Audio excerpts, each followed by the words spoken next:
Howdy, this is Lemmy with RevZilla TV. As you can see, I'm on top of a 2015 Indian Scout. I've been dying to get on one of these since I first heard about them. 100 horsepower jammed into a small chassis sounds like more fun than a sack full of kittens. The question becomes though, can the Indian Scout live up to the formidable reputation of its predecessor? To find out, we're throwing this baby through a full RevZilla shakedown. We're going to show you what's awesome about the Scout, but also what needs to be improved. And because this is a RevZilla style review, we're also going to show you what modifications you're going to need to make if you're thinking about putting a Scout into your garage. Come on, let's go.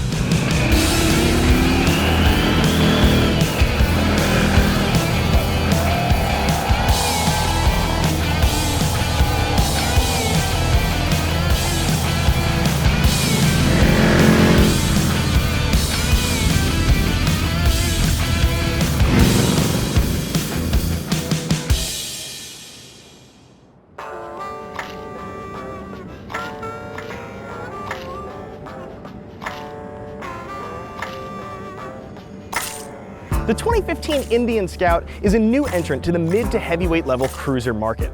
It differentiates itself from some existing competitors in two major ways. First, and most notably, it's the other American cruiser. The second way the Scout stands out, it's got a big bike motor tucked into a very compact chassis. It's going to be perfect for riders who do short haul work and they want something that's nimble and agile, an athletic bike that's light on its feet.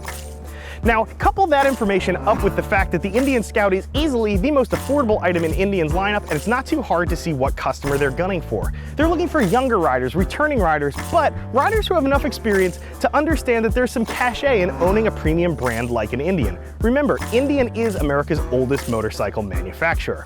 Now, when it comes to competition, there's no shortage for the Scout. If you're looking at an Indian Scout, odds are that you're very familiar with the Harley-Davidson Sportster 48. The two bikes are very similar. Similar displacement, almost an identical MSRP, and you can see that fat front tire up front gives it a heavy dose of that American cruiser styling. Of course, both bikes are also made in America. Now, if the made in America thing isn't necessarily a hang-up for you, there are some metric cruisers out there that might also be to your liking. I'm thinking specifically of a Suzuki Boulevard, a Yamaha V-Star, or perhaps a Honda Stateline. They're going to offer similar features for, again, right around that same price point. Now, when it came time to evaluate the Scout, we had to figure out who this bike was being made for. Pretty obviously, this is not for the guy who's going 3 states away, and it's not also for the person who's going to work in the morning. The Scout is a rider's bike. This is for someone who doesn't have a destination. They want to get out there and ride just for the sake of riding. Now, having said that, I spent plenty of miles on the Indian Scout, and in my time on the Scout, I really did fall in love with a bunch of stuff about this. There are so many positive qualities that the Scout has. Let's go for a ride, and I want to show you some of them in action.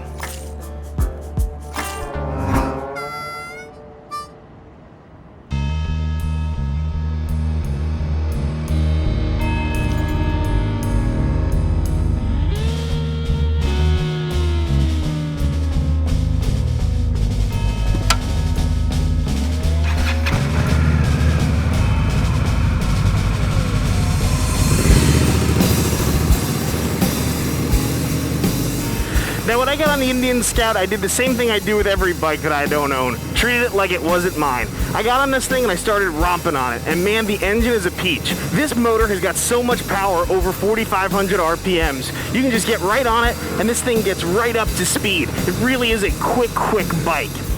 Now, the engine's also got some duality about it too. This thing's almost sleepy and docile under 4,500 RPMs. It won't get you into trouble unless that's what you want. Keep in mind, this is a very modern engine design. This thing's actually over square. It's got more bore than stroke. Couple it up with its 4-valve heads, and you know that this is a bike that's going to rev to the moon. It really does perform. It's pretty funny how fast you can get right up to speed on this puppy. It really does move. Now, this thing's not all brawn. There's some beauty with this too. Check out some of the treatments they've given the engine. This thing looks absolutely beautiful. You can see all these cast-in ribs into the jugs. I also like some of the surface treatments. You're going to notice recut areas here on some of the fins, and then they also have chrome over some of the rough cast areas, as well as some polished chrome areas too. This is a very handsome engine. It looks very stately. Now, one of the other things that's cool about the engine is it's also part of one of my other favorite parts of this bike. It's part of the chassis. If you look underneath here, you'll notice that there's absolutely no frame rail underneath the engine. That's because the engine is a stressed member. Not only is it propelling the bike, but it's also helping to stiffen up the chassis. Now, it's pretty evident that the Indian designers who were working on the front end were also talking to the frame guys. Check out this wide tire on here. That's going to be part and parcel with a bike like the Indian Scout. Something that's harkening back to that American cruiser. It's going to give that classic look. Needs a tire that's kind of wide. So to work around the fact that a wide tire sometimes doesn't handle that well, the Indian designers did a great job. They really steepened up the rake angle relative to a regular cruiser. This has got a 29-degree rake angle. Typically, you're going to see bikes in this market in the 30 to 32 range. So by quickening up that steering a little bit, they maintain that stable feel that a wide tire can give you without getting that slushy feel on a turn-in. I'm coming into a turn right now, and this feels absolutely fantastic. I know exactly what my front tire is doing because of the feedback I'm getting from it. Now, the last thing on the Scout that I absolutely loved were the brakes. The brakes are fantastic on this bike. When I first got this, I thought there was absolutely no way that a single disc applied to a 100 horsepower motorcycle could feel good, but that's not true at all. I can slow way down, or I can get right back up to speed very quickly. The brakes are really good. They do a great job hauling the bike down from down to a stop, but they also provide excellent feel, both at the lever and at the pedal. Part of the reason they feel so good are things like this stainless line. You've got one on the front and also hooked up to the rear brake. I hope Indian doesn't change a single thing with the brakes on this motorcycle.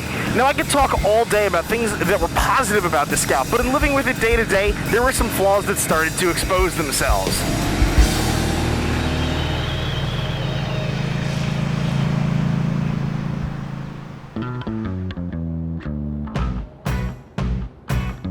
Now, as you've just seen, the Scout absolutely rips. This thing has loads of power. And fortunately, thanks to the awesome brakes that the Scout engineers fitted this thing with, it stops every bit as well as it goes. Couple that up with the awesome chassis and design integration, and you've got a bike that handles well on the highway without feeling twitchy, but is also super nimble around town. Now, even though the architecture of the Scout is absolutely fantastic, as I piled miles onto this bike, some problems became immediately evident to me. Let's get back to that engine. Sure, there's lots and lots of power, but it all seems to come on after 4,500 RPMs. The Scout really makes you work to get the power that it has to offer. One of the other crucial items I feel like the Scout really failed on was the suspension, specifically the front. Oh my gosh, was it soft. Couple that up with the rear suspension that was a little bit firmer than I expected, and you have a very confusing ride. The suspension pieces don't work well with each other, nor do they work well with the Scout, considering how capable the motorcycle is. There were also a handful of other problems that I noticed when I was riding the bike. Things like the low oil pressure indicator. It's neither a light nor a gauge. It was hard to figure that out. Couple that up with some other small stuff like things that were moving around the bike, the mirrors, the turn signals, items I was constantly readjusting, and you've got a couple of flaws that really do make riding the Scout a little bit more of a chore than it needs to be. Now I'm gonna have an easier time showing you this stuff rather than telling you about it, so strap on that gear and let's go for another ride.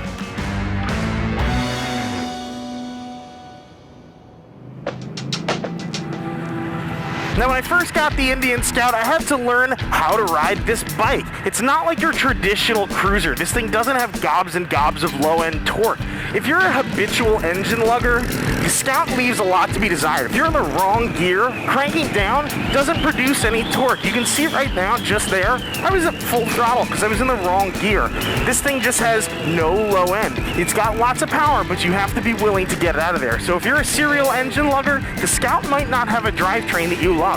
One of the other things it's a little weak on too is engine braking. There's not much engine braking here. It just doesn't slow down in a big hurry when you roll off the throttle. That's something to be aware of. There were many times I found myself downshifting furiously in order to get some engine braking, and too many times I was in first. I couldn't get any more engine braking out of this. So just keep in mind, this is a different style engine. This is a modern engine in this cruiser. Now, one of the other things about the engine that seems kind of minor but was also very important for me was the low oil pressure indicator. The Scout has neither a light nor a gauge. Here, let me show you at this stop sign exactly what we're looking at. If I kill this engine and cut the oil pressure like would happen in some sort of a bad scenario, all you get is this readout here on my LCD screen. That's the only indication I have that I've lost engine oil pressure. That can be problematic, especially if you're on the highway and you need to get pulled over. Time can be critical. It's a minor flaw, but it's a flaw nonetheless. Now, having said that, There were other little flaws I found with the Scout. Nothing crazy, but there were just some little things. For instance, these turn signals. Look at these. They move around like crazy. Every time I was out on the highway, I noticed myself having to readjust them because the air pressure had blown them back. I found myself a couple of times using my foot to adjust things, kind of like this, even out on the freeway. Seems kind of crazy. You shouldn't have to do that. I understand they're trying to save people, you know, who possibly are going to have a low-speed tip over or maybe a garage bump from having to buy new turn signals, but this isn't the way to do it, I don't think. Now, keeping in fashion with things that were moving around are these mirrors. Now the mirrors are great, they're placed perfectly, I had great vision of what was going on behind me, but because they use these cheap ball and socket joints, I was constantly readjusting. Vibration at 80 miles an hour meant that anytime I needed to make a lane change, I was first readjusting my mirrors. No good. For me though, the biggest shortcoming on the Indian Scout was the front suspension. The suspension is so soft. Now the rear of this bike was actually kind of firm. It's good for a bigger guy like me. However, I even had some smaller folks ride the Scout for me to make sure that I wasn't incorrect when I said the front suspension was just too soft. Watch my suspension action working here as I run over just normal things you'd see on typical bad pavement. Unfortunately, this thing is working overtime. I'm hitting the top out springs on this. There's not that much travel and the springs are so soft. Damping is bad.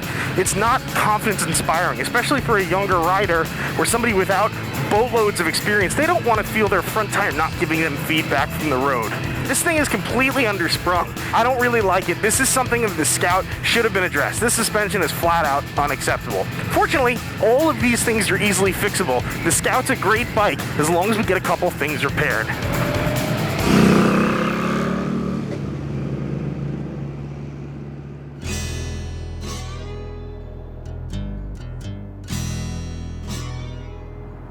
Now I've tried to do a good job showing you some of the areas where the Scout faltered. Some of these problems happily are fixable, but some of them are part and parcel with the Scout. Now at RevZilla, we're doers, not complainers. If the Scout was to follow me home and find a place in my garage, some things would have to change. I'd start up here at the front suspension. As I mentioned, it's just too soft. Happily, Icon suspension makes some stiffer fork springs you can slide in there. Couple that up with a little bit thicker fork fluid, and you're gonna get a front end that's much more responsive than the numb feeling you're getting from the stock setup. Now, if I was a little bit lighter rider, I'd probably also move to the rear of the bike. Nothing to buy here, but I think you could modify the stock suspension just by adjusting out all that preload. You're gonna have a fairly stiff rear end coupled with a newly stiff front end, and I think it's gonna play well with the Scout's sporting nature. From there, I think I'd stay at the rear end of the bike and also slip a set of mufflers on there. We threw a set of Trasks on our Scout and it sounded absolutely nasty. There's two reasons I would do this. A, I'm a sucker for loud bikes, and B, every time I was at a stoplight and a Sportster owner rolled up, I'd want him to know not to tangle with me. The Scout is a badass bike. All that guy's gonna do is waste gas looking at my taillights. From there, I'd move back up to the front of the bike. Get rid of these mirrors. Look at them, they're still moving all over the place. This is a quick and easy modification. There's about 1 billion mirrors out there that'll look great and fit well on the Scout. One of the other things I think I'd also change these front turn signals. Again, nothing to buy here. A little DIY modification should get you home. I think you can add either a little bit of grip tape to the fork tube or possibly shim these things out a little bit to keep them from moving around so easily when you're on the highway. Now I had lots of other thoughts about the Scout. This bike really killed it for me, but a lot of the things I thought about it hit the cutting room floor. Shoot over to Comment Trade where you can read my in-depth analysis of the Indian Scout. From there, if you like what you see, subscribe to us on YouTube. While you're doing that, I'm heading out for a couple more test miles on the Scout. As always, I'm Lemmy, I'm out of here.